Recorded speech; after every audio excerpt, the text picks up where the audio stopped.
Just very quickly, where you were born and raised. I was born in Aberdeen, Washington,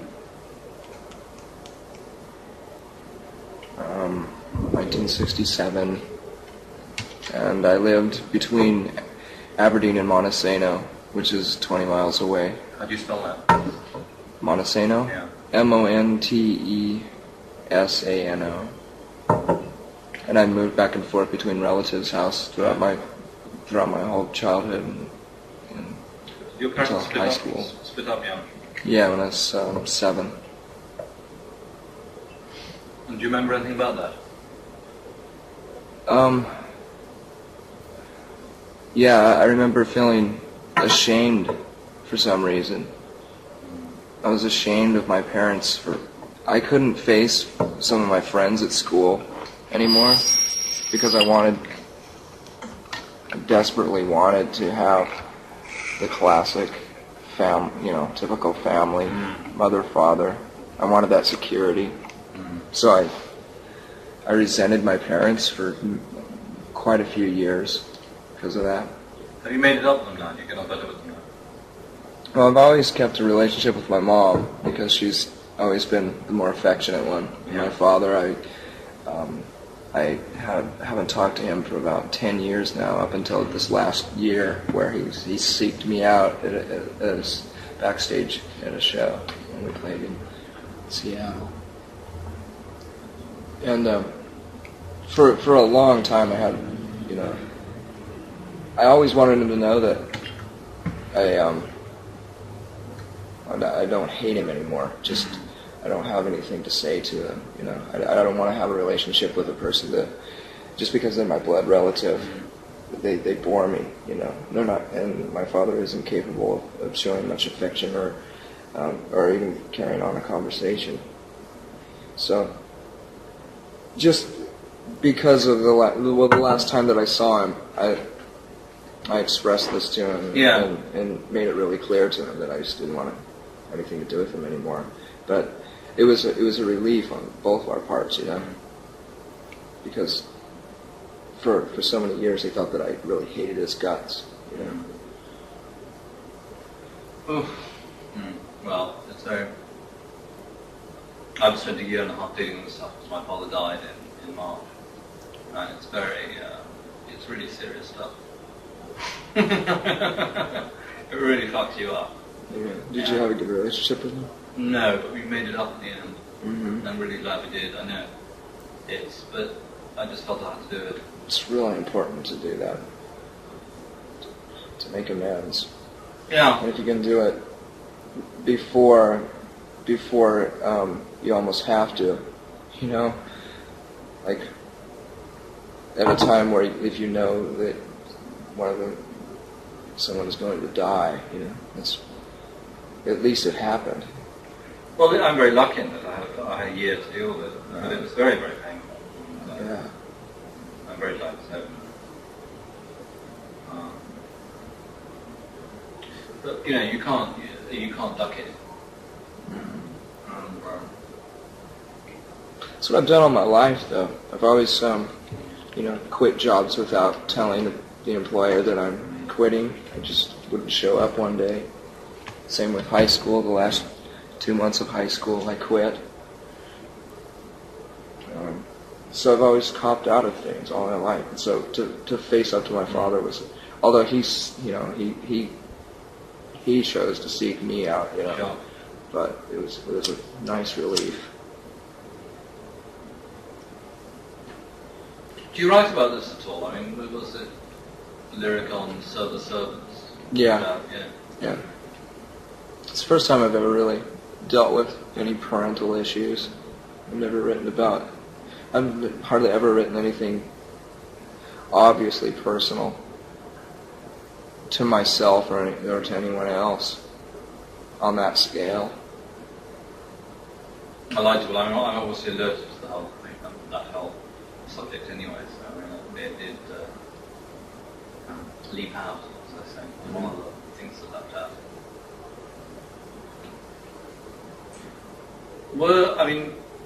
When you were growing up, were you very isolated? Yeah. Very, yeah. Why was that? You just couldn't. You didn't want to make friends, or couldn't do it. Well, I had a really good childhood Yeah. until the divorce. Yes. And all of a sudden, my whole world changed. I Yeah. became antisocial and started to realize what, I don't know, I started to understand the reality of my surroundings, which didn't have a lot to offer. Yes.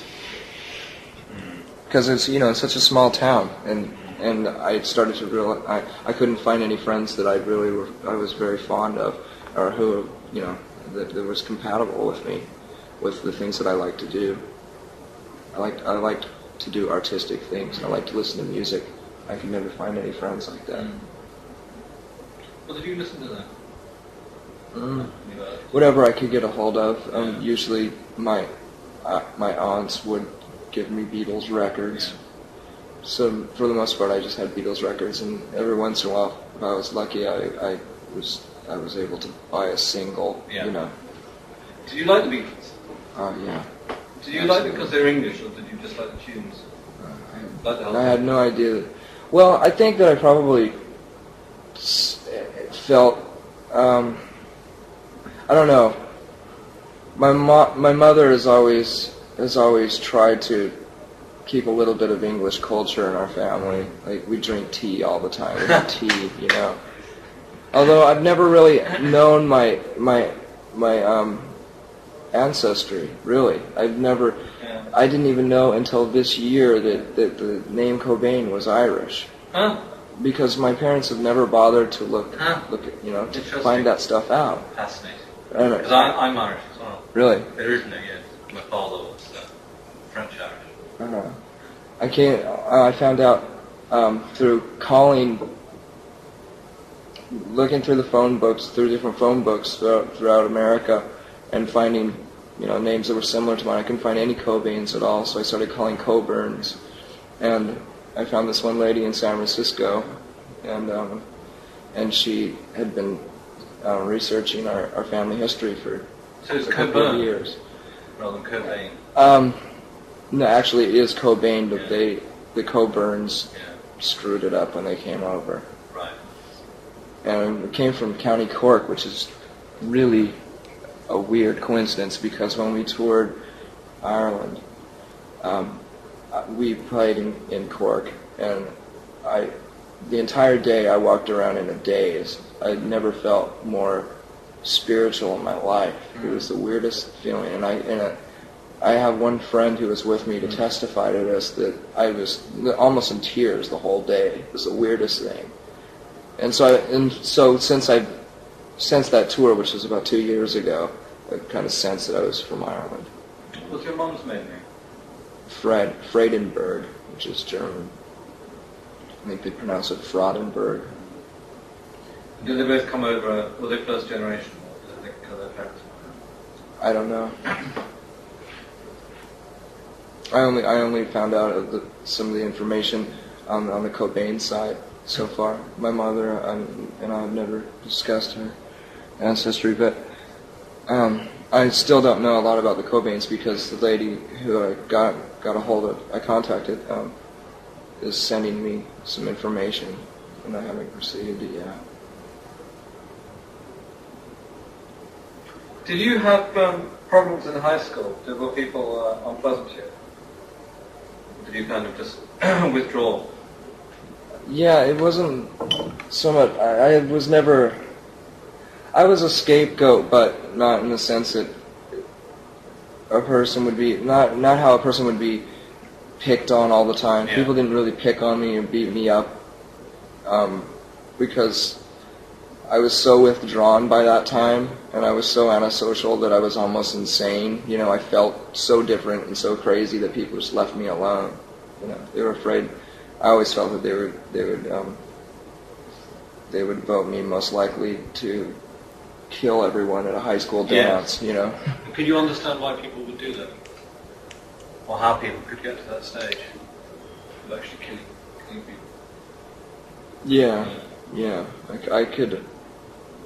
I definitely could see how a person's mental state could deteriorate to a point where they would do that. Yeah, I've gotten to that point where I've fantasized about it, but I would always have opted for killing myself first, you know. But it was, I love movies about that, you know. I've always liked revenge movies on high school dances and stuff. Yeah. Harry. Yeah, Carrie.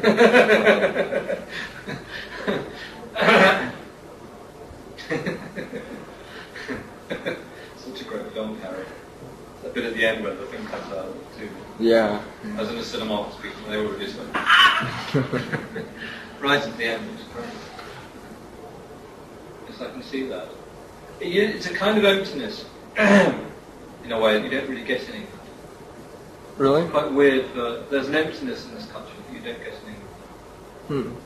There's a basic sense in America which I don't get in England. There's two things that I feel about America that want to come here. One is that, unlike England, where in England you do feel connected to everybody around you in a funny kind of way. You do feel as though, yes, you are recognisably on the same planet.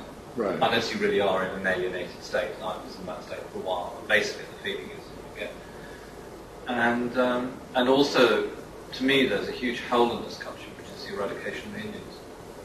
Absolutely. And I just feel, at first when I went to Syracuse in upstate New York, back to see REM, I got this really weird vibe there. And it really scooped me out. I was thinking, fucking hell, there's something missing here, it's so empty. And I figured out because of all the Indian names. I thought, well, not surprising, really, you know. Yeah. And I see that as being a really interesting, it's something about America that I don't think a lot of English people understand. And I'm not sure if I do, it's just a sense of that. Yeah, where I grew up, there were Indian reservations. There's probably, I think, 3 Indian reservations. So depressing to go there. It's right on the ocean, and there would be. And I think there was a time in the early '60s where the government decided to pay back the Indians in a way by upscaling the reservations and giving them appliances and stuff like that, and they didn't even want to deal with stuff like that at all. You know, you'd go to the reservation and you'd find washers and dryers out in the front yard. You know, they wanted their culture back. They didn't want washers and dryers. You know, and they were all fucked up on alcohol. Yeah. You know, which is the main killer of their whole race.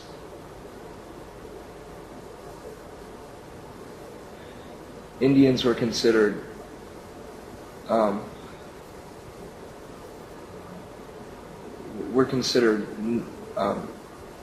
same as black people in the South. Yeah. You know, where I grew up, and it was their land. There weren't very many Indians that even went to public schools in my town, and it's such a small place too. Yeah. They were even more isolated. They were looked down upon. When did you first hear punk rock? Probably 84. Yeah. What did you hear? Well, I keep trying to get this story right chronologically, and I just can't. I remember I found Sandinista at the library. Yeah. And I hated it. Yeah. And I thought, if this is what punk rock is, then I don't want to have anything to do with it. And It's not a good rock. it's too bad because, you know, I wanted to hear punk rock forever. I mean, ever since Cream started covering, like, the Sex Pistols' last tour. I mean, I would read about them and just fantasize about how amazing it would be to hear this music and to be a part of it, you know. And I was like 11 years old, you know, and I couldn't possibly follow them on the tour or anything, you know. And the thought of just going to Seattle was just impossible. It was 200 miles away. My parents took me to Seattle probably 3 times in my life, from what I can remember, and I was always on a family trip, you know. So I was always trying to find punk rock, and of course they didn't have it in our record shop in Aberdeen. And then Buzz Osborne, actually, I probably bought like Devo and Boingo Boingo and stuff like that, new wave stuff. That finally leaked into Aberdeen many years after the fact, Then finally Buzz Osborne in '84, who had been a friend of mine off and on between Montesano and Aberdeen, because I'd moved so much. Yeah. And he lived in Montesano the whole time, and he made me a couple compilation tapes that had Black Flag and Flipper and just everything, all just about everything you can think of, all the most popular punk rock bands, and I was completely blown away. I finally found my calling, It was like that very same day I decided to cut my hair, and I would lip sync to those tapes, and I wore them out. I had them, and I played them every day, It was the greatest thing. And I'd already been playing guitar by then for a couple of years, and I was trying to play my own style of punk rock, what I thought it would be. I knew it was fast, and it had a lot of distortion. But it was great actually going to the punk clubs, just parenthetically, in England in that first year, and you'd go and all you'd hear would be everybody turn their amplifier up to 10 and made the most horrible noise possible on guitar, which is total feedback. And all you'd hear for a year, the guitar side, all you could hear would be out of the speakers, it would just be this drone. No melody. Right. You can hear it on the Slits record, on those very early Slits records, like the Y record, or the Titans on the record. Oh, you can hear that sound. You can't hear it on many records, you can hear it on the Slits record. Whenever I hear that record, it's just, wow. It was so great. Sorry. Go ahead. Just that moment. So you like the anger, and also the art of it. Yeah, everything, all at once. There were so many different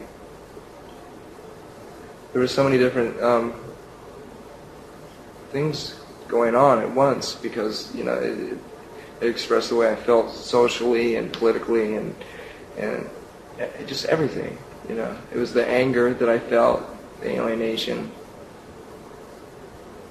And also, what you're saying about the Melvins earlier, there's a real brain there and all that stuff. It's smart. It's not clever. Right. For so many years, I just couldn't understand why, although I listened to Aerosmith and Led Zeppelin, and I really did enjoy, and I still do enjoy some of the melodies that they've written, some of the songs, but they're definitely lacking something. And it took me so many years to realize that it was just, a lot of it had to do with sexism and the way that they just wrote about their dicks and having sex, And that stuff bored me. When did you start to think about all that? I mean, it's very unusual for people in rock bands to think in that way. What do you mean? To actually not, I mean, even now, the music industry is a very sexist industry. A lot of rock bands are very sexist. Yeah. Where did you start to think about all that stuff? Did that come through punk? No, it was before that. I don't know.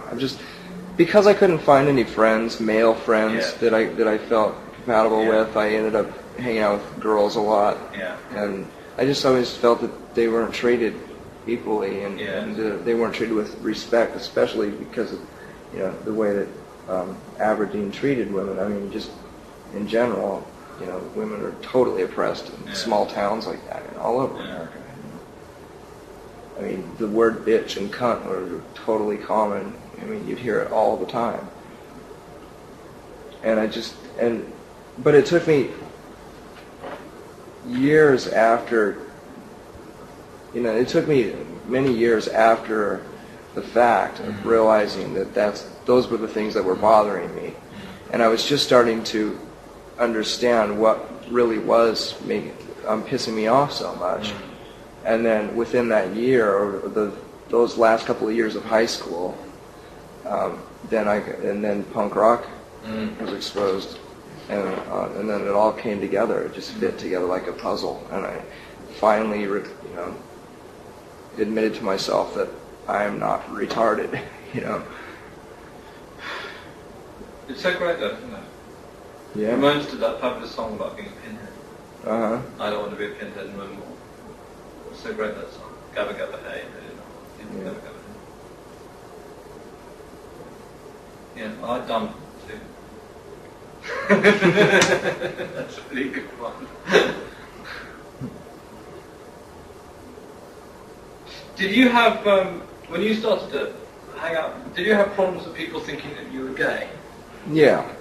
I even thought that I was gay. I mean, I thought that might be the solution to my problem at one time during my high school years. Although I never experimented with it. I had a gay friend, and actually that was the only time that I ever experienced real confrontation from people. Because for so many years, like I said, they were afraid of me, basically. And when I started hanging out with this person who was known to be gay, I started getting a lot of shit and people threatening to beat me up and stuff. And then my mother wouldn't allow me to be friends with him anymore because, she's homophobic. So have you stopped? Yeah, I couldn't hang out with him anymore. And it was real devastating because finally I found a male friend who I actually hugged and was affectionate to, and we talked about a lot of things, and I was just starting to, at that time, right around the same last 3 years of high school, I was putting all the pieces of the puzzle together, and he played a big role in that. What's his name? His name is Meyer Lofton. I haven't spoken to him for years. I heard that he's still in Aberdeen, of all places, which is really surprising to me. Maya? Yeah. M-E-Y-E-R. M-E-Y-E-R, yeah. Wow. And he hung out with this exchange student. His name was Pachi, and no one liked him because he was Spanish. And they had a friend who was a lesbian. I can't remember her name. And we were friends for a few months until my mother found out that he was gay and banned him from the house. You put quite provocative gay statements into a couple of the lyrics. Is that sort of a reflection of that time, really? I love that shout of God is gay at the end. Stay away. I wouldn't say it's a reflection of those times, really. It's just I'm just carrying on with my beliefs now, Very provocative. Well, I guess it is in a commercial sense because of how many albums we've sold, but nobody's picked to up me on it's... that. You thought it would be a real storm. It's quite interesting. What? Nobody's really picked up on that, have they? I haven't got this gay. I don't think very many people have. And in all apologies on this album, one of the lines is everyone is gay.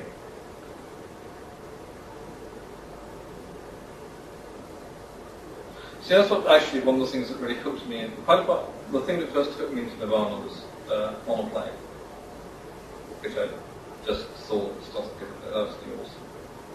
And I just played that, and I got the record, I just played that over and over and over and over again. Before I played the rest of the record.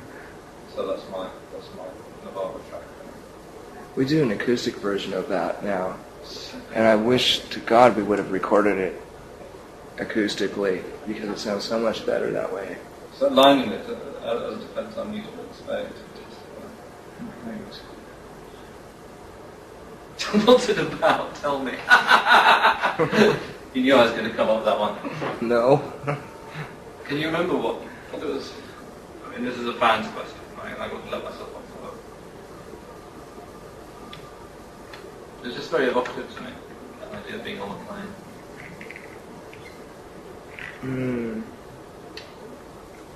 Classic alienation, I guess. I really, I cannot... Every time I go through songs with interviewers, it's... a lot of times I'll even have to change my story because I'm just as lost as anyone else, you know. Right. Because for the most part, the way I write, it's just from pieces of poetry, you know, Yeah. just thrown together. I mean, you probably have read that somewhere. I've probably repeated it a million times. That's pretty much how I do it. I write poetry. Yeah, and when I write poetry, it usually is never thematic at all. Yeah. And so, Do you keep a notebook? yeah, I have plenty of notebooks, and I just when it comes time to writing lyrics, I just steal from my phone. Then you put them together very quickly in a rehearsal or in the studio.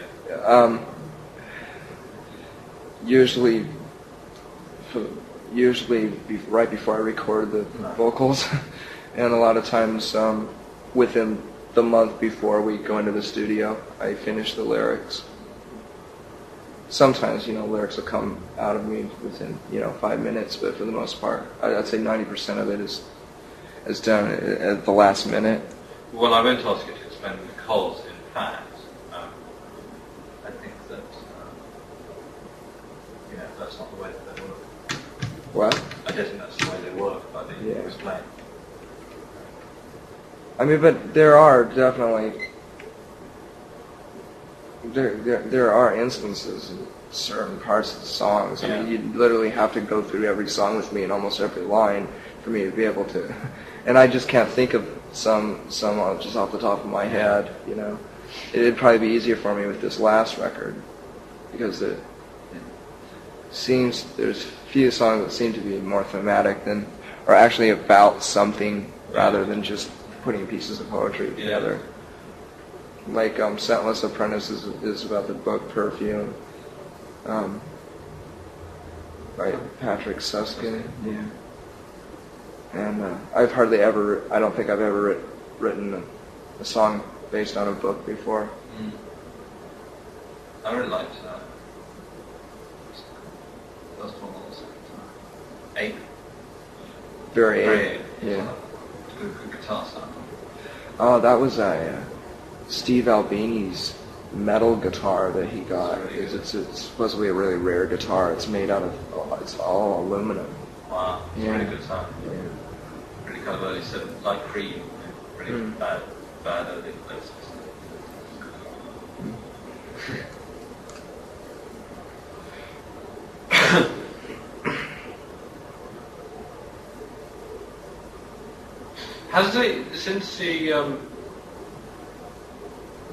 It seems to me that going back to the thing about gay politics, it is one of the things that makes you very different to a lot of other groups, because you still don't get many groups in the mainstream talking about that stuff or admitting it, and also talking about action, and also talking about feminist concerns as well, particularly in the format that you're using, which is basically male rock. Very few people do that. Right. Well, seems to be getting better though.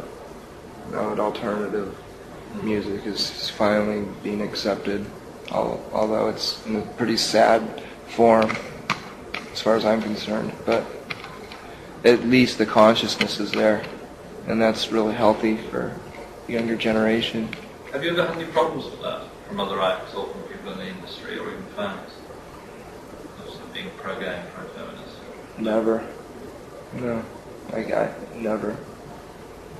Pansy Division covered Teen Spirit and reworked the words "smells like queer spirit" and thanked us on their liner notes. And I think it said something like "Thank you to Nirvana for being the most pro-gay, for taking the most pro-gay stance in the most commercially successful rock band."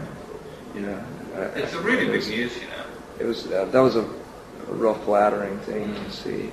I think it's really big news, Kurt. I think it's really important. It's just that it's really nothing new to any of my friends or because of the music we've been listening to for the last 15 years. But I suppose it is different nowadays. But I mean, even that, I don't know. Do you ever watch MTV? Yes. When you're over here? Yes. They they're responsible for a bit of consciousness recently too. You know, I kind of appreciate that. What have they done? Well, they have these free your mind segments during the news hour. Yeah. That usually they report on gay issues and stuff like that, and pretty much in subtle ways remind everyone of how sexist the wave of heavy metal was throughout the entire 80s, because all that stuff is completely dead almost, or it's dying very fast. Yes. And I find it really funny to see a lot of those groups like Poison and, well, not even Poison, but like Warrant and Skid Row and bands like that to be desperately clinging onto their old identities, but now trying to have an alternative angle on their music, and it gives me a small thrill to know that I've helped in a small way to get rid of those people, or to at least maybe make them think about what they've done for the last 10 years.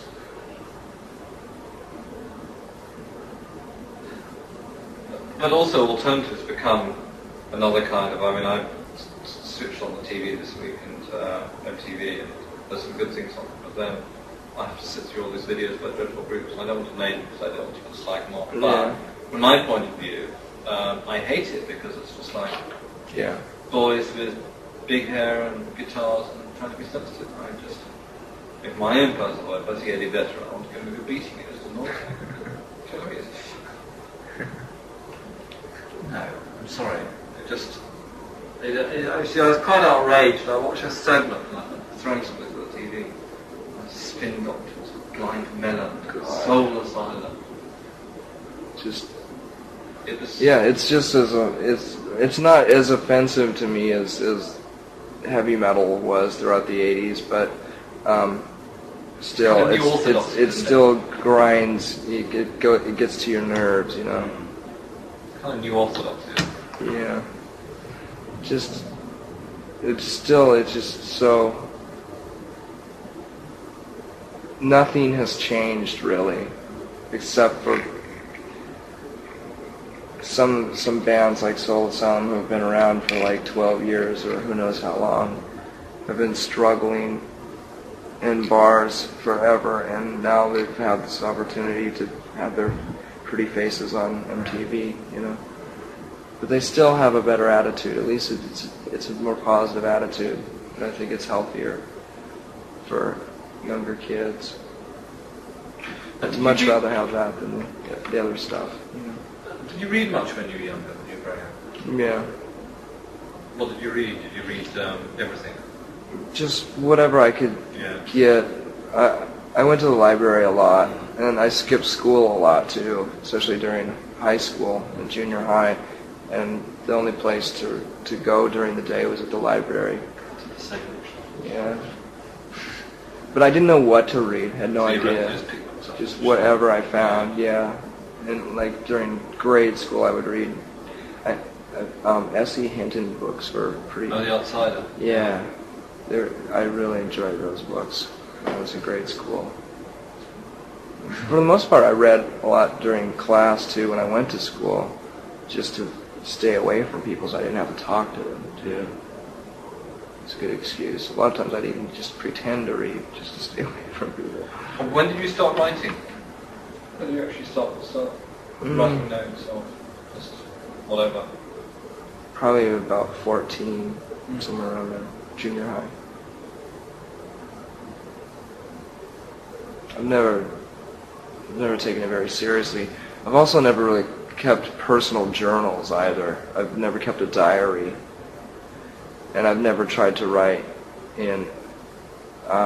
I've never tried to write stories. It's always been poetry. It's always been abstract. Yeah.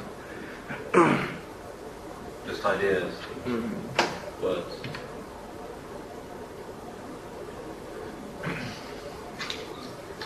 See, I think if you want to write, just write stuff anyway, whether it's going to be published or not. Absolutely. Yeah. You either want to do it or else you don't. I find that when I'm not writing commercially, I still write. Mm-hmm. Maybe in bursts. Unless there's something going on, I keep notes and stuff. Right. I was. The plan for my life was to be, ever since I can remember, to be a commercial artist. And ever since I can remember, my mother gave me a lot of support in being artistic. She was real complimentary on my drawings and paintings. And so throughout my entire life, I've always been building up to that. Like by the time I was in 9th grade, I was taking 3 commercial art classes, and I was going to go to art school, and my art teacher would enter my paintings and stuff in contests and stuff. But I wasn't interested in that at all, really. By that time, it was just known that I was, by my family, that I was going to be a commercial artist, and that really wasn't what I wanted to do, because I knew that I wasn't as good as everyone else thought I was in that town, because the ratios aren't that great, because so I'm a better artist than probably everyone in that school, but that doesn't say anything if you compare it to a larger city, and I knew I knew my limitations. So I really enjoy art. I like to paint still, but and the same thing, I've always felt the same way with writing as well, because I know that I'm not educated enough to really write something that I would personally enjoy on the level that on the level that I like to read. That's not necessarily. Yes, I mean, in maybe for poetry, maybe on a small scale, but you see, sometimes our spirits are burdened by too much knowledge. What? Sometimes we're burdened by too much knowledge. Well, I agree, yeah, but I That's a definitely. real problem, actually. And there's something very enviable to us about America, because of that blank slate quality you have. Do you know what I mean? Yeah. You have to write something new, because that's it. The slate is blank. We've got stuff all over the slate already. You have to find a little bit in the corner. Right. That's very frustrating. When you're feeling bad in England, it's like being very slowly submerged. It's very claustrophobic. I've felt that way when I've been there. Which is a very different sensation from what I'd imagine. I've never felt really bad in America, so I don't know what it feels like to feel bad in America. But in England, it's like quicksand, claustrophobia. Right, and here it's more like losing your stomach. It's like being lost.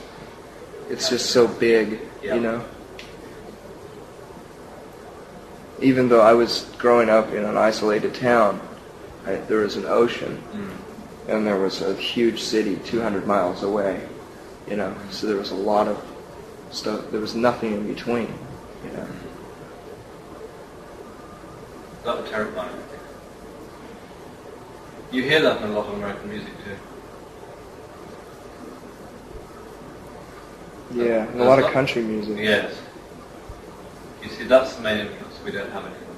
That's what I like about a lot of American music is that high sound. So you might describe it as like a keening sound. Neil Young had it. It's quite a high way of singing. Oh, I see. Very, very. I can't describe it properly. But it's unself-conscious. But the Brits are very self-conscious and very mannered. Not the time. Except for John Lennon. Interesting. I was trying to figure out. It would explain why goth was so much more popular in England. Yeah. Maybe. Why do people feel embarrassed by that? Because it was tacky. It's entertainment. So was anything. So was vaudeville. Well, it depends on what you call golf.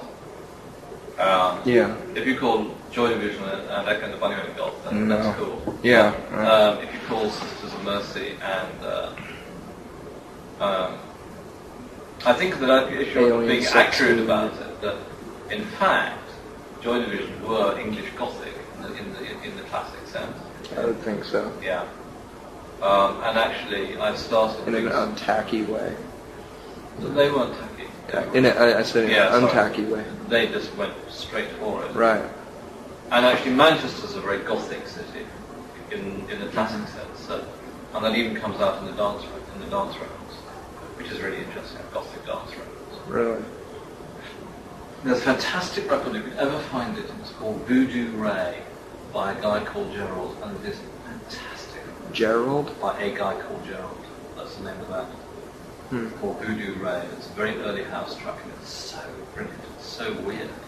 It's like really fucked up, but in a very simple, minimal way. But it's really broad, and it's also very dark. And the Smiths are very dark. I've always felt, like I've stayed away from Joy Division because I've heard a few of their songs and I know I would really like it, and just the mystique about it and the stories that I've heard about that band. I know that's the band to listen to of all of them, and Can we send you a tape? It's fairly easy to find Joy Division stuff here. Okay. I'm just waiting. But no, I can't think of anything that I ever listened to besides Black Sabbath that would ever. Well, it's pretty good. Yeah. And definitive. It is that sense of claustrophobia, and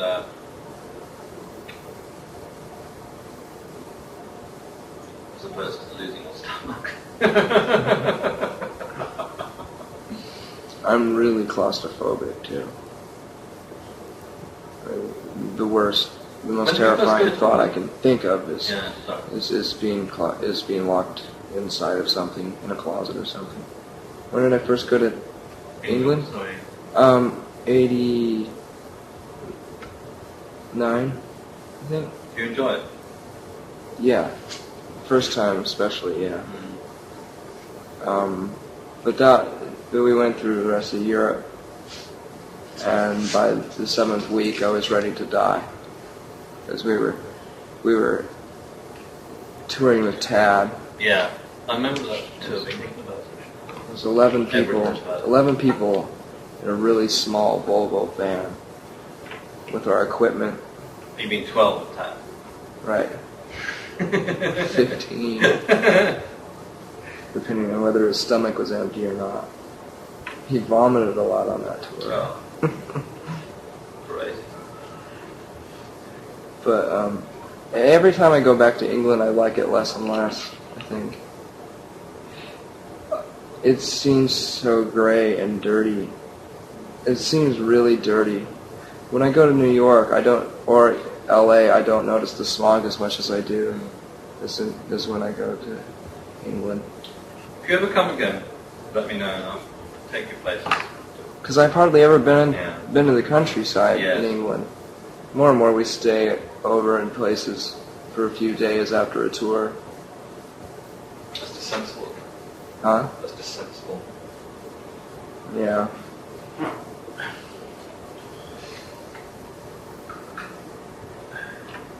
Can we go back to? I sort of think I don't really want to talk about Bleach in the early days. I think I could pretty much cover it. I mean, it's just sort of standard rock band stuff. I suppose what I want to talk about is just that. When did you first realise that something was happening with? What broke first? Was it Nevermind or Teen Spirit? When it started to break, whatever broke first. I don't know, because we were on tour in Europe, and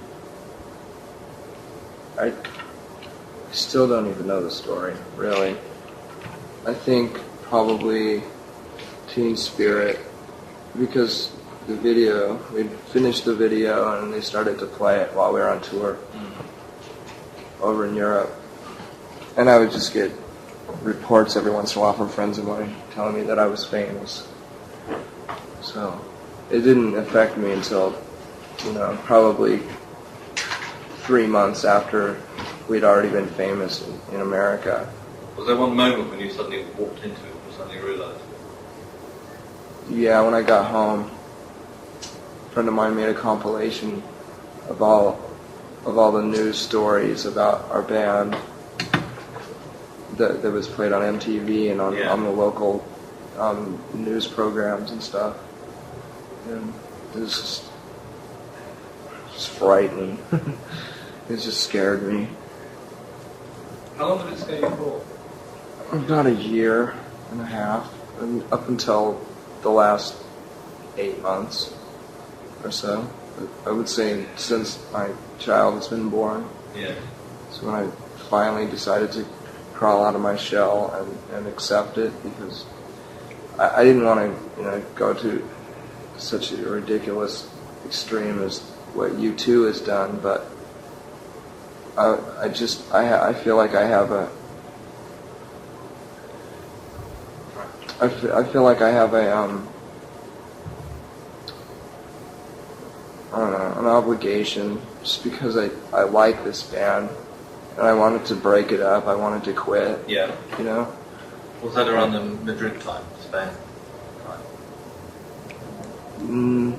Well, that was the time when I wanted to break up, but that was just because I was having a star fit and I was starving. That was because of the Tad tour. But this, I'm talking about like when Nevermind got really big. Yeah. Was it just a normal? Oh wait, you said Spain. Yeah. Oh, okay. I was thinking Italy. No, at that point, yeah, that was when it was just starting to. The band started to really fail me emotionally but a lot of it had to do with the fact that we were playing these festivals, outdoor festivals in the daytime. There's nothing more boring than doing that. It's just people in the audience. The audiences are massive, and none of them care what band is up on stage, and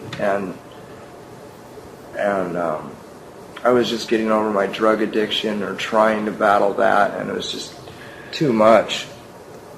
And for the rest of the year, I just kept going back and forth between wanting to quit and wanting to change our name, because I still really enjoy playing with Chris and Dave, and I couldn't see us just splitting up because of the media and because of the pressures of success. It's just pathetic, to have to do something like that. There's something very exciting about a band. People playing with each other. I mean, I like the other kind of music where people play with machines as well, a lot. But I still think the band is it's good. Yeah. It's good to have a three-piece too. Mm-hmm. I don't know how to describe. I really don't know if there is much of a conscious connection between Chris and Dave and I when we play live. Yeah. I don't ever notice. I usually never even notice Chris and Dave in my own world. Yeah. And I'm not saying that it doesn't matter whether they're there or not. I'm not saying that I could hire, studio musicians or something. I know it wouldn't be the same, but never is with bands. Yeah, the original band or pretty near. Right. Ray Davies of the Kinks once said something to me really interesting. He said, "We've had lots of Kinks, but the real Kinks was the first one. Mm-hmm. The four of us when we started. We stuck together for 5 years." It's a really good thing to say. It's never the same after that. It's the original band. It's always the original band. Right. And when for me, the original band is you, Chris and Dave. I know you had other drummers. Right. Well, I consider that the original band too, because it was the first time that we had a drummer that was competent, And for some reason, ever since I've been in this band, I've always needed a really good, solid drummer. I mean, there's plenty of bands that I totally love that have terrible drummers in them, but it just wasn't right for this music. At least it isn't right for the music that we've written so far. I mean, I'd love to be able to switch places with Dave and try to write some songs that way. There are countless, and there are all kinds of things we could still do, you know? Will do. Will, yeah. You see, what to me you've done, I mean, you haven't really worked tours since what, about a year. Yeah. You've bought yourself time. I've recuperated. You could sell more records if you kept on touring. Oh, yeah. That's what Pearl Jam did. Could have kept the record in the charts or something. No, I absolutely had to have some time off. And the drug addiction didn't get in the way until after we had time off anyhow. I mean, that didn't really have much of an effect on. I didn't get into the drugs until the time that it was after we were off of after the tour that I started doing drugs, so I didn't get to see the band, fall apart because of drugs. When did the tour stop? I don't remember. Let's see, it was probably February, March. I think it was in February. 92, a year and a half ago. Yeah. Why did the drugs stop? Was it just around? Was heroin just around? No, I had done heroin for about a year, off and on, and then I've had this stomach condition for like 5 years, and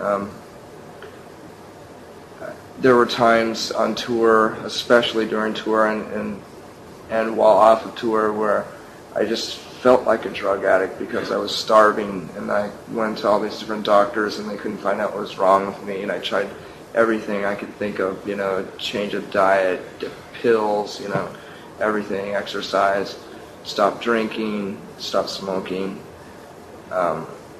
Nothing worked, and I just decided that if I'm going to feel like a junkie every fucking morning and be vomiting every day, then I may as well, take a substance that kills that pain. And I can't say that that's the main reason why I did it, but it has a lot to do with it. It has a lot more to do with it than most people think. Did you find out what it was? The stomach? No. Do you still have it? Every once in a while, yeah. But for some reason, it's just gone away. It's just, it's a psychosomatic thing. My mom had it when she was in her early 20s for a few years, and it just eventually went away. She was in the hospital all the time because of it. Maybe you're feeling a bit better yourself. Yeah, especially since I've been married. I mean, ever since I've been married and I've had a child, since within the last year, everything, my whole mental state and my physical state has been just almost improved 100%. That's great. Yeah. I'm really excited about touring again. I mean, that's really good to totally, hear. It's really positive. Yeah, I've never been more optimistic. I haven't felt this optimistic since right before the divorce, Yeah.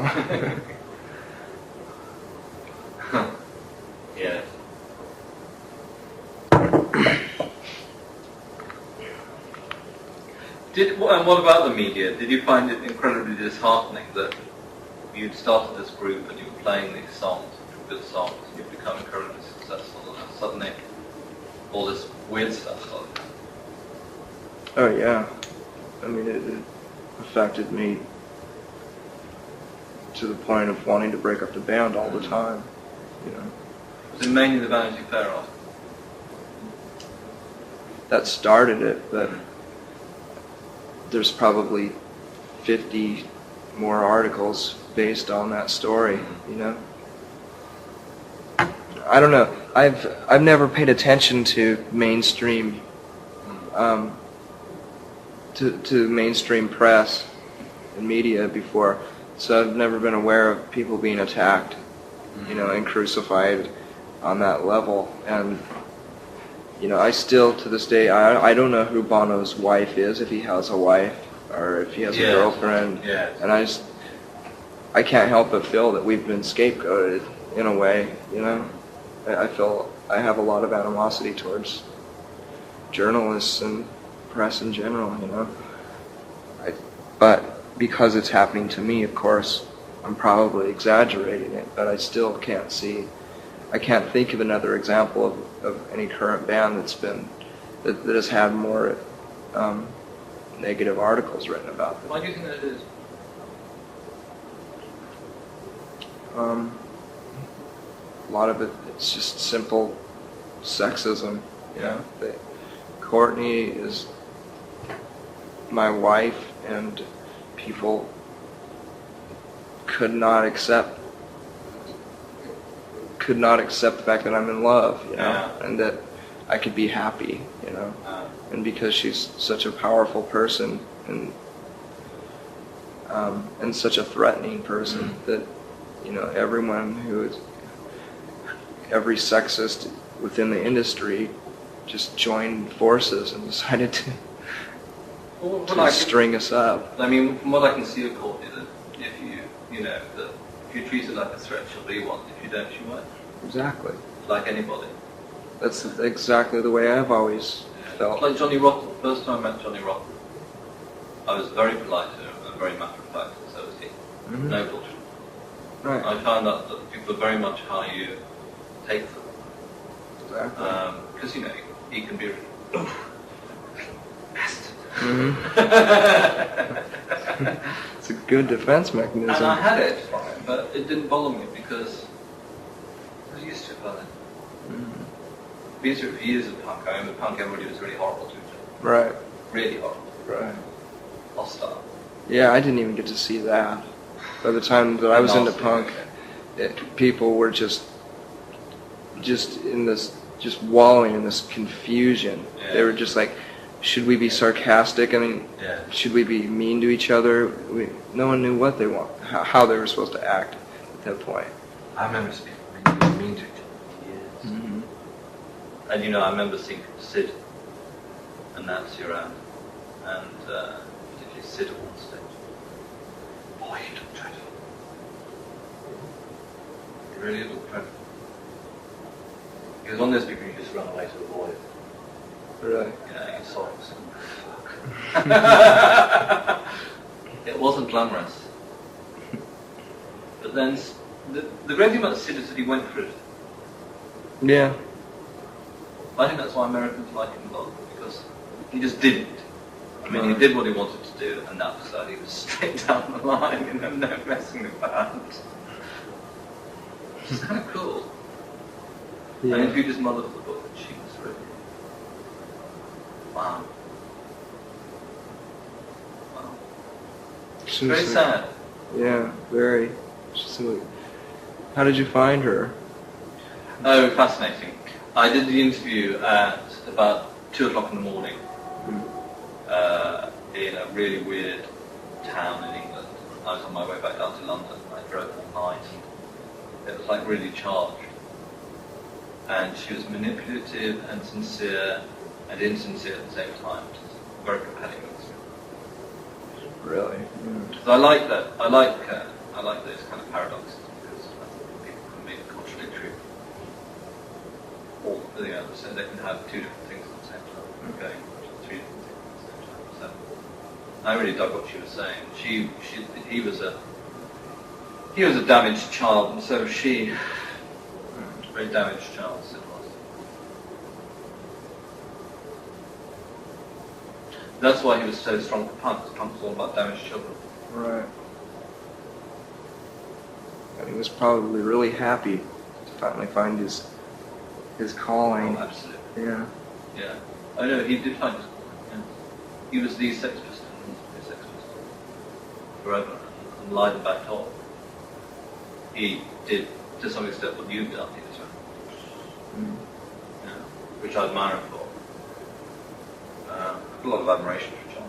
Yeah, me too. Now, no, but then, yes, very much so. Public image was great. Yeah, that punk. They did this great song called House is Not Home is Where the Heart Is. Did you ever hear it? What album is it on? It's on the B-side of Flowers of Romance. On the second side of Flowers for Romance? No, the single. Oh, no, I don't have the single. Really? I love that album. That's my favorite. Well, it's been re-released on CD in England, and it's got this track as an extra track on the end of it. Really? It's brilliant. Great. Because it sounds so recorded underwater. It's like that drowning sound that's going on above. That drowning sensation that you get in England. Wow. Slowly submerged. Quicksand. I wonder if Johnny Lydon didn't. I wonder if he accomplished more with PIL than he did with the Sex Pistols. I think it's artistically. With what he wanted to do. Artistically more. Yeah. But as a phenomenon, no. Right, exactly. But I think Flowers of Romance is a terrific album. Yeah, I do too. It's a really, really good one, and in fact that's one of the reasons I got on the job, because I said that really early on in our conversation. He really liked that, because nobody really talks about it. Flowers of Romance is fantastic. Yeah. A single. Fantastic. I listen to it all the time. That was very incentive. And I'm very proud, I'm very proud of a country that can produce that. I'm very proud that England, which in so many ways is so lame. I mean, this is my main thing about England, is that I love it, but it's lame. It's Mickey Mouse. I mean, let's get real about this. It's a small country, which used to be significant, is becoming more insignificant. And I now, which I never had before, have a real sense of wonder that we can produce this stuff that people want to listen to around the world. And within England, it's really undervalued. Right. Nobody treats it seriously. Now, I get all sorts of shit, but when I did that book, I got all sorts of shit for treating it seriously. And yet, these records. Oh, yeah.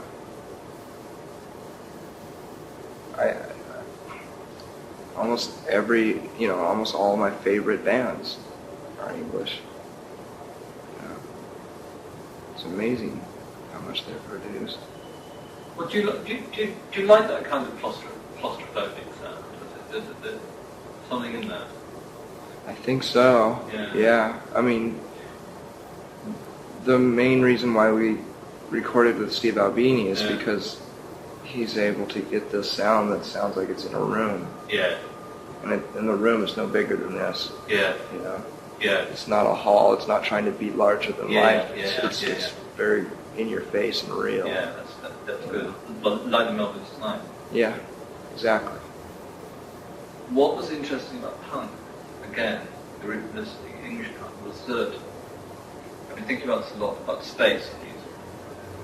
Because now, for raves, the records, the house records, the techno records, very big space. Right? It's like it's made for a very big space, either mentally. Right. It's a real mental. Now in England, because things are so bad, techno is like this real mental escape. Take drugs or they don't, but it's and the record reflects that. It's played in big places. Right. But the original punk was all in tiny basement clubs. Right. And it was all to do with the ambience feedback of actually getting the sound within this room, which is what you're saying. Exactly. Which is really interesting. Technically, I've learned that the way to achieve that is to use a lot of microphones. Yeah.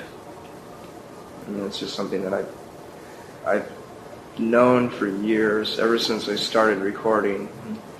I've always known, it just seems so obvious to me that if you want, because microphones are so directional, that if you want an ambient sound, you need to use a lot of tracks. You need to use a lot, or you need to use a microphone that isn't omnidirectional, and it's farther away from the instruments. So you can pick up the reverberation from the walls. How many mics did you use on this one? I have no idea, but a lot. For the drums, I mean, we had microphones, big old German microphones taped to the floor, on the ceilings and the walls, all over the place. About 20, 30?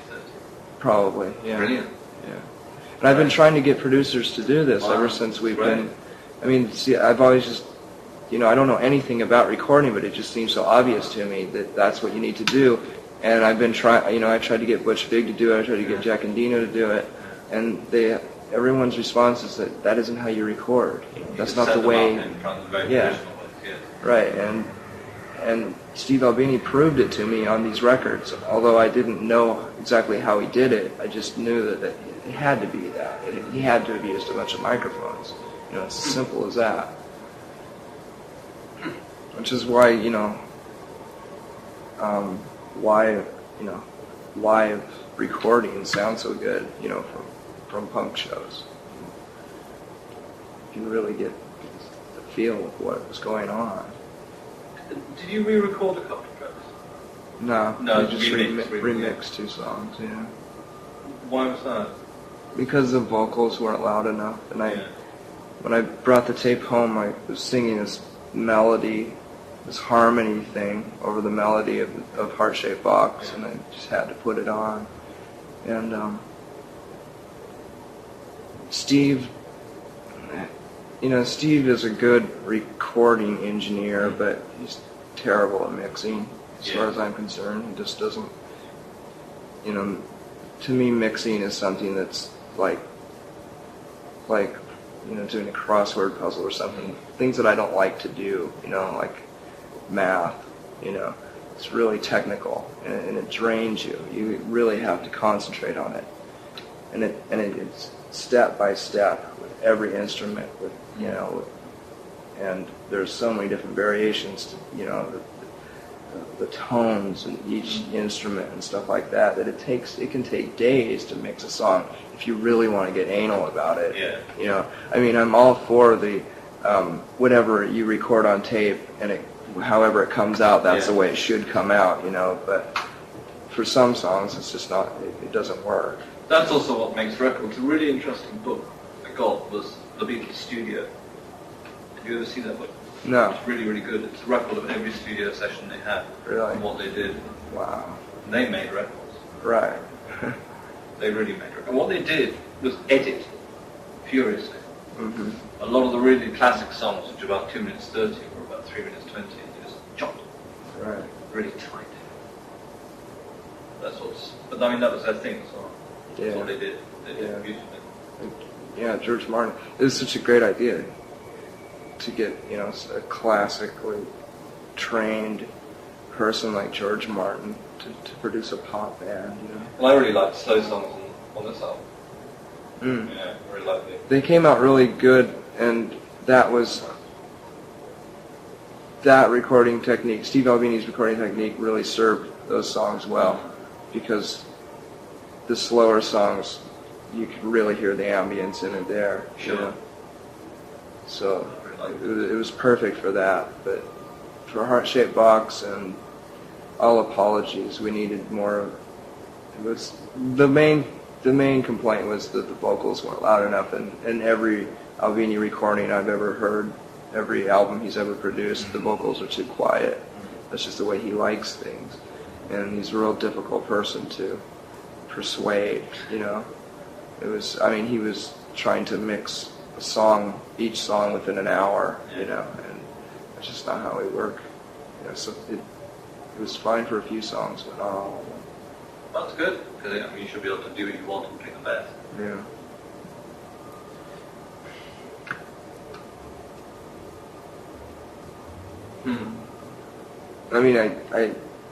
I've never thought I would ever enjoy talking about the technical side of recording, this is as far as it goes, but it never made any sense to me before.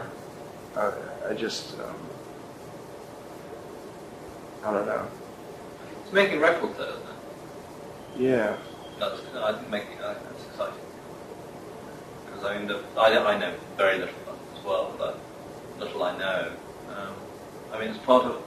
I don't think it's a bad thing to talk about. It's just as interesting as talking about, sensational press stories. Yeah. I was really depressed, I got a lot of the cuttings, and I read through all the press stuff, and I just thought, well, a lot of this stuff is really boring. Yeah. And the group aren't talking about anything really intelligent a lot of the time. They're just talking about gossip. and it's this all kind of terrible rock gossip, and I really despise that. It's like all the stuff I remember from 15 years ago. I just thought, fucking hell, haven't we advanced? No. Really.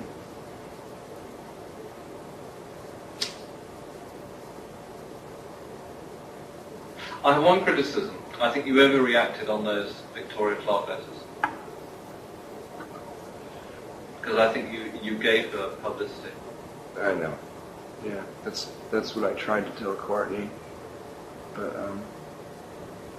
we weren't in the best of mental states at that time. I totally agree. I mean that was the first thought that came to my mind. If we were to address this at all, it was just going to give them more press. But I mean, they dug through our garbage. They lied and fucked their way through so many of my friends, and they deceived so many, mostly so many of my friends and people that I really like in Seattle, that I didn't know what to do, and it's really hard to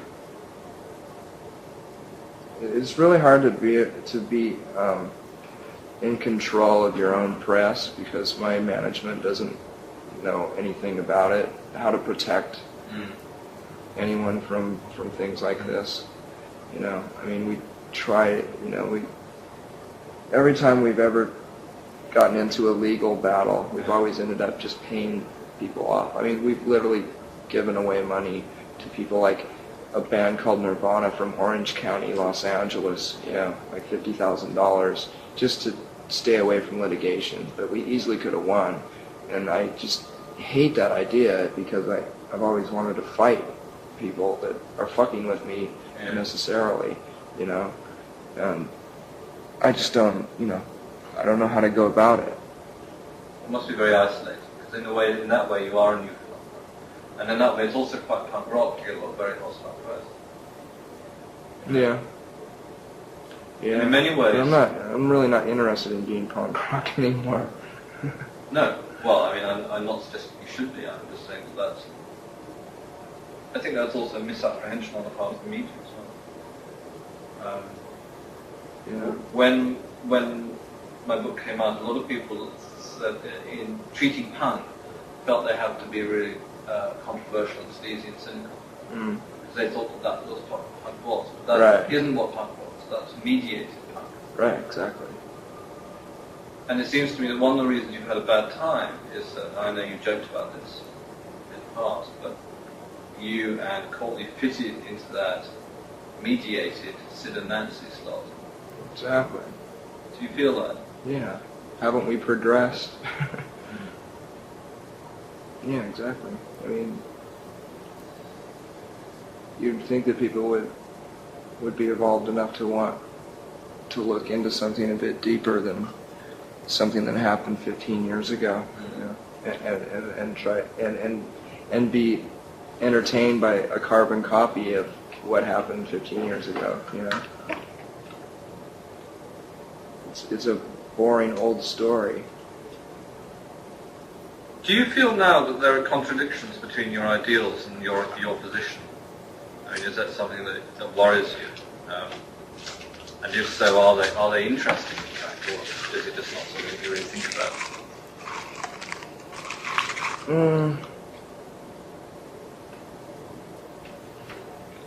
I don't know. I don't know anymore, because I know I was probably a lot more contradictory a year and a half ago, because I was blindly fighting against something I didn't even know what I was fighting for. Yeah. I didn't know what I was doing, and to a point I still am. Like I said, I don't know how to deal with the media. Yeah. The only thing I've learned is that I've had the opportunity of meeting a handful of journalists that I've gotten along with personally, and like them as people, and it just so happens that I know that there's probably a good chance that they're going to write a good story, if I talk to them, because a year ago I said, absolutely no way will I ever fucking speak in public again, and I'll go out of my way to never show my face again, you know? And I'm not going to let a rock band or a handful of evil journalists to, you know, dictate my fucking life. You know? No, exactly. You have to rise above it. I think it's an enormous shame, actually. I feel very badly about it because I don't want to get sanctimonious in. I get accused of this sometimes, but I've always had a pretty high ethical standard, and it really pisses me off that people who work in my industry don't. It really annoys me. And, you know, I put up with it, but it's one of the reasons why I'm not a full-time journalist anymore, because I can't bear all that shit, really. Right. That's surprising because, I mean, you can't expect a janitor to be into his work, you know, but they accept it and they do their job.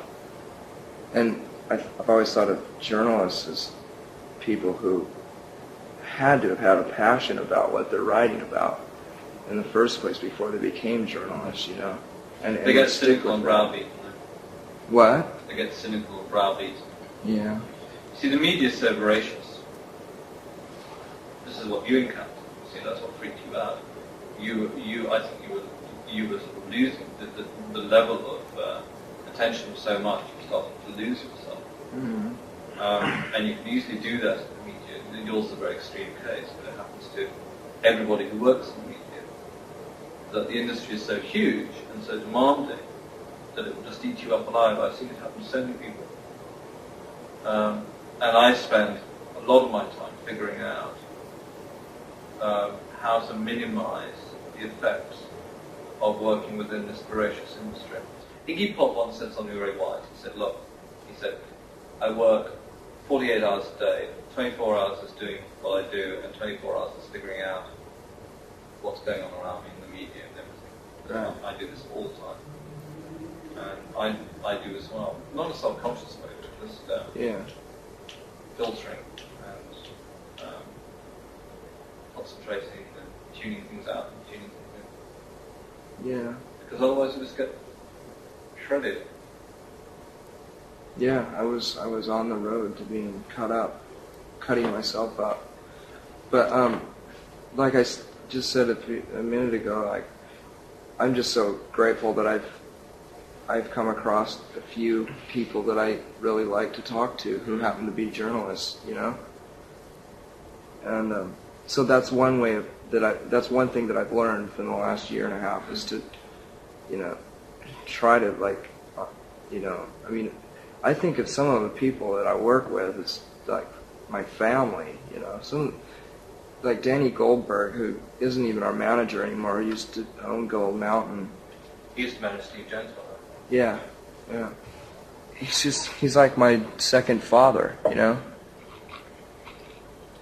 And we've been blessed in an enormous way with a handful of people like that who work at DGC. Yeah. And it's just, you know, that doesn't happen with bands very often at all. It's just a revolving door of people working for you, you know. In a way, I think you're in a really good position now because you've got your head around the fact that, I think the record will do well. It'll do very well, actually. But I feel as though you've got your heads around the fact that even if it doesn't, you still made the record you want to make. Oh, absolutely. And you can live on the level. Oh, man. I mean, I could put out, you know, Flowers of Romance tomorrow and if that's the record I wanted to make, then, you know, I mean, that's the thing that's why I'm so excited about this record. I actually want to promote this record, not for the sake of selling records. I'm more proud of this record than anything we've ever done. We finally achieved the sound that I've been hearing in my head forever. You didn't on Nevermind? No. Not at all. Absolutely. Too pop? It's just too slick. Yeah. I don't listen to records like that at home. I can't even listen to that record. and I like a lot of the songs. I really like playing some of them live. But, in a commercial sense, I think it's a really good record. I have to admit that, but that's in a Cheap Trick way, But, as far as for my personal listening pleasure, it's just too slick. And I was just pretty much deceived by the studio that we mixed in, and I was so burnt out at that point. We attempted to mix it ourselves with Butch for a week and a half, and then we got Andy Wallace in there, and by that point, I wasn't really paying attention. Yeah. I just didn't really care as much as I had before with the other record. Just tell me something. Were you or are you a narcoleptic? What? Were you a narcoleptic? No. No, was that all just something? That was just a story I made up for why I slept so much. Great. I see that printed as fact and send me papers. Yeah. I just find myself sleeping a lot before shows. A lot of times backstage areas, because it's such a gross scene. Yeah. I don't want to talk to anybody, so I just fall asleep. You should be left alone backstage. Yeah, but there's so many people that we know now. So many friends and stuff that come back there that I can't ask them to leave, and I don't want to, act like Axl Rose and find my own bus or my own, back room area. So what happened on the MTV Awards then? Well, apparently Axl was in a really bad mood. Something set him off, probably just minutes before our encounter with him. And we were in the food tent, and I was holding Francis, and he came strutting by with 5 of his huge bodyguards and a person with a movie camera.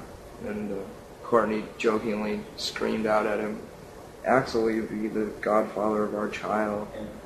And everyone laughed. We had a few friends around us sitting there eating, and he just stopped dead in his tracks and just started screaming at us. Wow.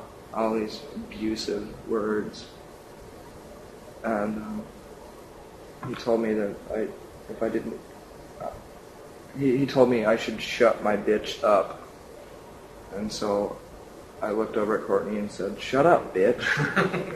And everyone started howling in laughter, and Axl just kind of blushed and ran away. And then afterwards, Dave, after we were done playing our song on this, have you seen a copy of that? It's really funny. Yeah, Dave was screaming "Hi, Axl," and then Duff wanted to beat Chris up afterwards. That's the one where Chris hit his head with the guitar. Yeah. It was so funny because you were trying to be cool, smash up your instruments, and really fucked it up. It's really good. I remember watching. That's happened so many times. It's the impressive finale, and you end up kind of looking really stupid, but that's great too. We watched that so many times. I'm really friendly with the guy that used to be in the Smiths, Johnny Marr, who says hello because he really likes. Oh, say hello really to him too. I really like. He really likes and he had the tape of it, and his younger brother who's 19 is really into Nirvana. And we just sat and watched and howled with laughter at the end of the tape because it was so stupid. It was great. It was just so expected. It was like, well, should we just walk off the stage or should we, break our equipment again?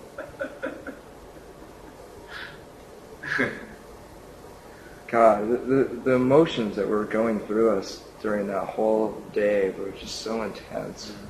Because up until just minutes before we played, we weren't going to play because we wanted to play Polly. We wanted to play Rape Me, and MTV wouldn't let us.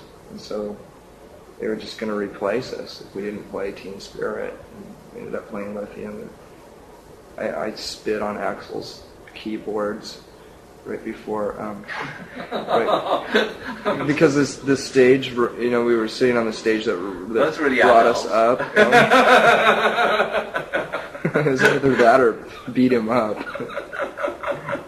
But his, we were down on this platform which brought us up hydraulically, on the stage, and I saw his piano there, and I just thought, oh, I had to take this opportunity, and I spit big goobers all over his keyboards. I hope he didn't get it off in time. It's kind of great though. That's what should happen in pop music. Fans bitching each other. It's really fun. You see that happens in England all the time. Yeah. And it's really good. English people are great at it. They're masters at it. I mean, God, it's so entertaining. That's kind of really good actually. Gets it. It's like it's funny. Somebody I know met Axl Rose and said he's just this huge closet queen. You don't have to say anything, sort of have to say this. I said, yeah, he's a bit girly. All that kind of. Anyway, poor old Axl, we're talking about him. This song called Bad Xenon. Mm-hmm. I just loved it. And was that stuff important to you?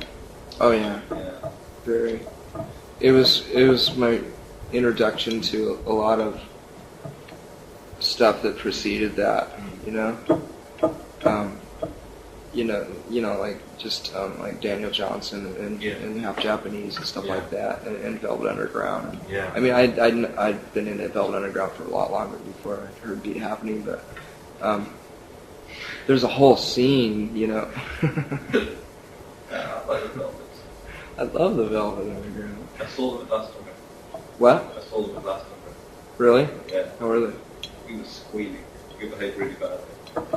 We were watching. Because I moved to Olympia from Aberdeen. Yeah. It was the first place that I moved to, on my own. Right. I was like 20. And I just started Nirvana and K Records, and that whole scene in Olympia turned me on to so much amazing music, the Pastels and Vaselines and all that stuff. I thought, every couple of years I feel like I've gone as far as I can with being introduced to something new, and then something like that hits me, and then it gives me life for a few years,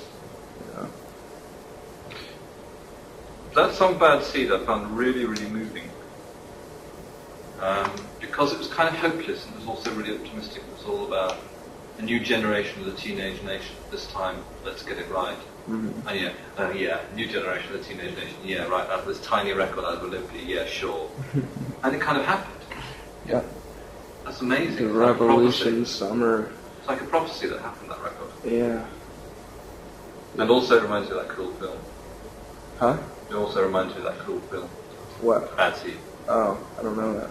It's about a really evil 6-year-old. Really? Yeah. Who made that? It's a 60s film. No, it's earlier. It's late 50s, paranoid. Like science fiction paranoid, you think. We're terrified of our kids. Did it have little blonde clone kids in it? No, that's super cool.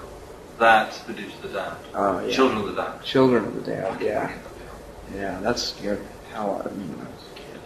You see, that film is all about, I've just written about this recently, that film is all about, I decided that film was all about the Beatles. Of having all these kids, that was like the older generation's view of what was about to happen. Right. It had all these kids that looked the same. Uh-huh. They had Beatle haircuts. Yeah. And then, but they were all stylized. Yeah. I don't know if they had Beatle haircuts, but they were all very heavily stylized and dyed, and they had these weird eyes. They all looked the same. They looked like mutants. And that's what the Beatles looked like. All the rock groups in the 60s. And I remember the Byrds. They looked like mutants. Right. Well, they were, though, California. But I mean, believe me, in England in 1965, that's amusing. Yeah. And that's that strangeness of popular culture we still get all the time. Do you know what I mean? It's like, there's always somebody weird. I really like that. Me too. Because that's reality. Is that it is pretty weird. No, it's not. Well, it's not so much being weird. It's just all the stuff that doesn't get through normally. That's what I'm fascinated by. What? All the stuff that doesn't get through. If you think about what's out in the world and how diverse it is, and then what's actually in the mainstream media and how restricted that is, then stuff that what I'm calling weird is actually stuff that actually is out there. Am I making sense? Just about. Yeah. Go on philosophizing. Anyway, Children of the Damned is really cool. So it was that song that Kane wrote. Did they, you know, did they know a lot about English poetry? Actually, I wish I'd interviewed Calvin. They knew a lot about English poetry. Yeah, they did. A lot. Yeah, I mean, I was turned on to the whole 4AD thing too. Yeah. You know, the Raincoats and Young Marble Giants. I mean, all of a sudden, it was like the first time that I heard punk rock, because there were all these bands from the last 15 years that I could, you know, try to find all these records and all these bands. And it was the same thing with this scene, because there were so many bands that had been going on for like 10 years. And it had the same impact on me, you know? It was a completely different world. It's like, God, Young Marble Giants, I mean, I don't know where I'd be if I didn't hear that record. You know, if I've never heard that record before. That's so interesting. I find it fascinating that you should come from where you come from and love a lot of this quite mannered English stuff. You know, it's It fascinating. must be the tea my mother fed me all the time. Great enough. My mom's really picky in English in that way, you know, like my great-grandmother. But also there is an interaction, and I find this really interesting. There's a really good interaction that goes on between some Brits and some Americans. Mm-hmm. I don't know what it is, and I'm going to spend the rest of my life probably figuring this out, but it really works. Mm-hmm. And I don't know what it is, but it really works. I think Brits like the Americans. I like American rock because it's unself-conscious. It's Louie. It's like people get up on stage and whammo, they do it. Right. Yeah, in England they can a bit too much.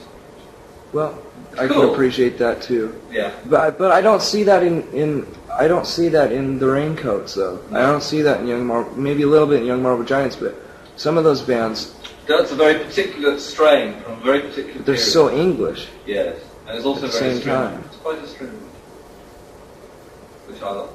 I didn't like the Raincoats. I did like Young Marble Giants. Raincoats I never got. I love the first record. I don't like anything else that they did. No, and I was very interested to read what you wrote about them. I thought, interesting. Because I didn't really get it, I must say. But I think that's because they were in another gang. You know, it was all gangs then. Mm-hmm. I wasn't in that gang.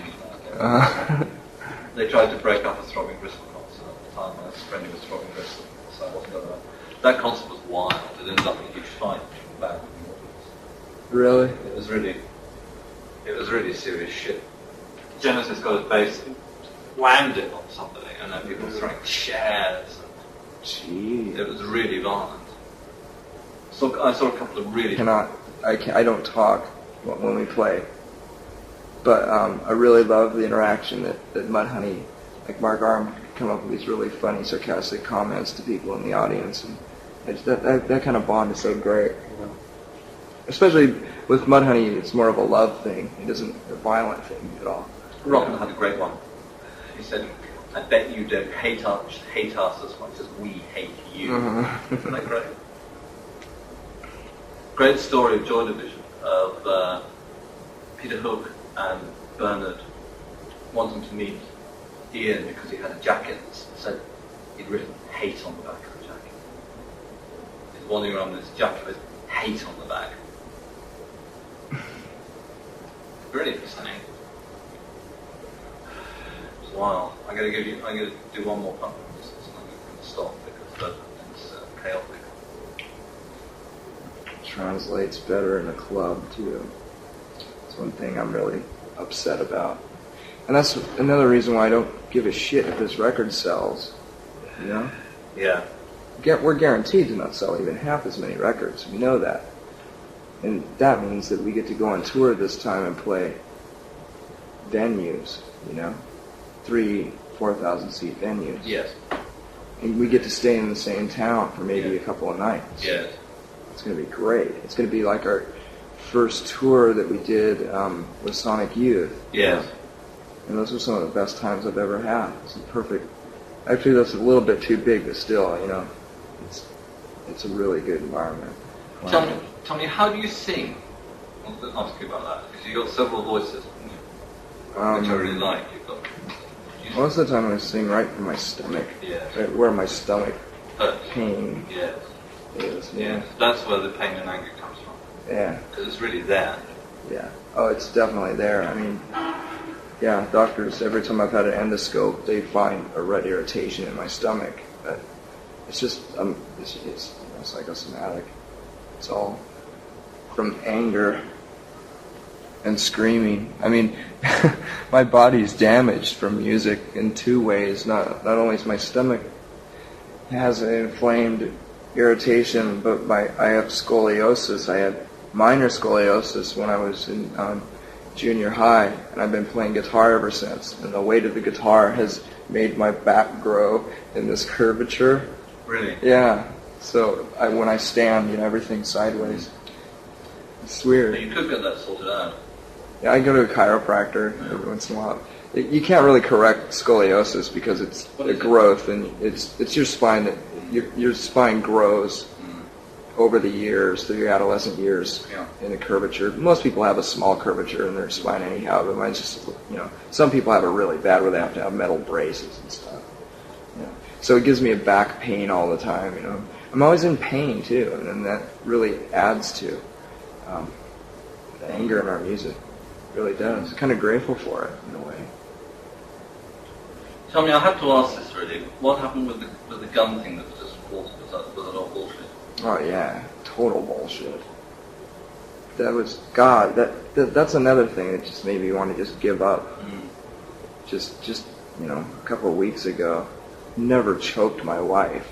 And in every report, even in Rolling Stone, in the police report, for some reason, I've seen a copy of the police report, and Courtney was wearing a choker. Yeah. You know what those are? I ripped it off of her, and it turned out in the police report that I choked her. And we weren't even fighting. We weren't even arguing. But we're playing the music too loud, and the neighbors complained. They called the police on us. It was the first time they'd ever complained, because we've been practicing in the house for a long time. Sorry, Axl Rose. That's it, you see. Old shit. Axl Rose went through that. It's just like, that's the way they expect you to behave because you're a controversial rock star. Mm-hmm. The police are really nice about it, though. To tell you the truth, I couldn't believe it. See, there's this new law passed that month. It just happened to be passed that month in Seattle, where when there's a domestic violence call, they have to take one or the other to jail. Yeah. So Courtney and I the only argument we got into was who was going to go to jail, for a few hours. And they asked us, just out of the blue, are there any guns in the house? And I said no, because I didn't want them to know there were guns in the house. So the police came when the names complained? Yeah. And I have a M16 and two handguns. And they're put away. There are no bullets in them. They're up in the closet, and they took them away. I can get them back now.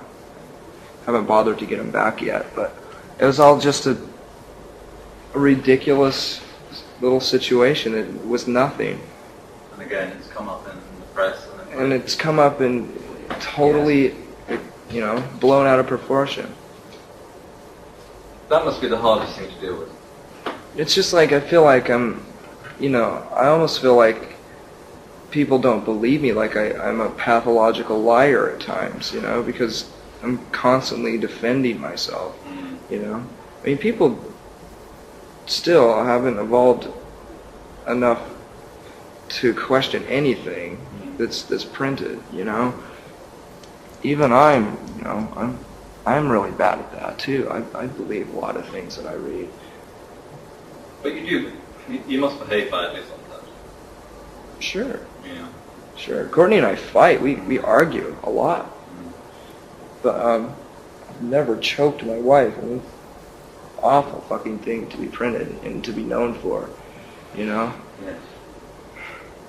Just, we haven't had any problems, any bad reports or any negative articles written about us in a long time, and we thought we were finally over it, Our curse had worn itself out. Well, I think it must be because people perceived you as a threat. Yeah, I think Courtney's more of a threat than I am. Yes. But I think your success was a threat to people. Yeah. It was a threat to the metal bands.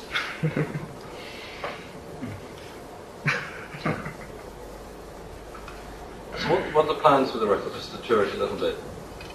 To tour 6 weeks in the States, starting in October. Right. And then I don't want to commit to anything until we see how I feel physically after that, and then we'll go over to Europe. And I'm sure we'll be over in Europe to support this record within a year. I'm not sure when. I don't want to set the whole year's worth of touring up. Yes, I suppose I wanted to ask you, because I find this very interesting, and I think we should wind up quite soon. There seems to be a tension in that, I'm trying to say this simply, in a way you define yourself as punk, don't you? You used to. Not defined, but you're very imbued with that spirit. Influenced by punk, yeah. Right, okay. Now, part of that spirit was that it wasn't a cool thing to be successful. Mm. Did that cause a problem? Did you think that? Does that cause a problem? Well, it's like the idea early of failing punk was more isn't very attractive in punk. It's very involved in punk. The idea of being failing. I mean, that's the word. Well, that's not how I perceived early punk. I thought that the Sex Pistols wanted to rule the world, and I was rooting for them, But then in American punk rock in the mid-'80s, very introverted. Yeah, it became totally stagnated and totally elitist, and it was a big turnoff for me. I didn't like it at all.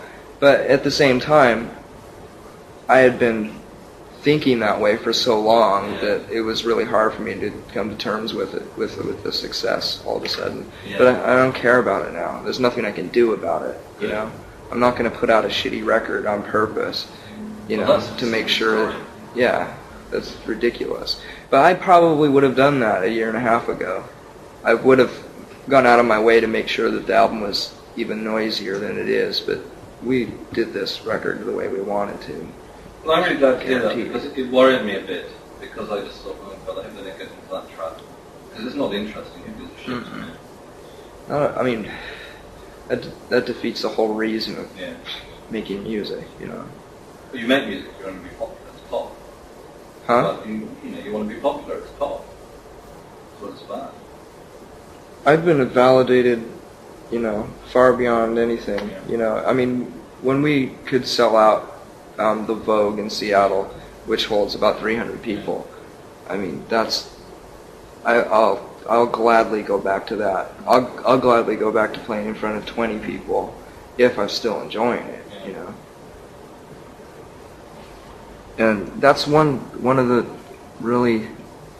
most positive things about this new record, is that I know that we're not going to sell. We're not going to have the fringe millions who don't enjoy music, who aren't into our band for any other reason other than to use it as a tool to fuck. What have been the worst temptations of being successful? Have there been things you've been tempted by? No, not that I can think of. Except for Lollapalooza. Yeah. They offered us a guarantee of like $6 million. Yes. And that's way more money than we're going to break even on this tour because we're playing in theaters. And the production is so expensive at this level. Yes, it is. Yeah. But other than that, I mean, I never thought of the Guns N' Roses and the Metallica and U2 offers as any kind of offer, It was just never a reality to me, or Chris and Dave. So those were the only temptations that I can think of that someone would actually consider a temptation. Were you quite misanthropic for a long time? Did you just not like people for a long time? Oh yeah, absolutely. I hated everybody. Except for, I always managed to have at least one close friend at a time throughout most of my life. And, you know, there have been years where I just put up with my best friend and not really like the person. But, you know, since I've been in a band and since I've known Chris, and, you know, I have friends, I have a handful of friends that are great. But, you know, I had the same typical narcissistic attitude, you know, a year and a half ago before Courtney became pregnant. You know, how dare you bring a child into this life, you know, that kind of attitude, you know, it's really selfish, but there's no way I can think that now. I have no right to say something like that. It's good.